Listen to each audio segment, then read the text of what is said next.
swala la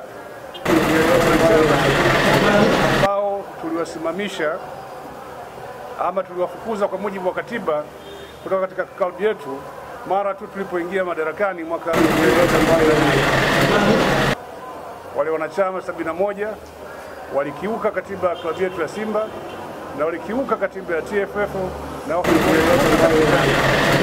wakasema kwamba mwanachama hapaswi kupeleka masuala ya michezo mahakamani.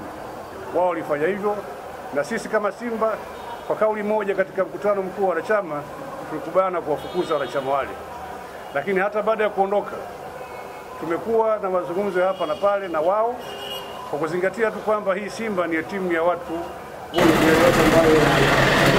Hiyo nipende tu ni wataarifu wana Simba kwamba sisi kama viongozi tumelitafakari kwa kina swala lao, na sasa hivi tumeamua kwamba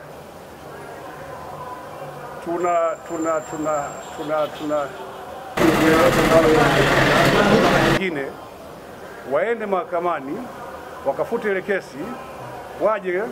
Sisi kama viongozi wa Simba tayari tunatoa ridhaa ya kuweza kushirikiana ili tuweze kulisukuma gurudumu hili la Simba mbele.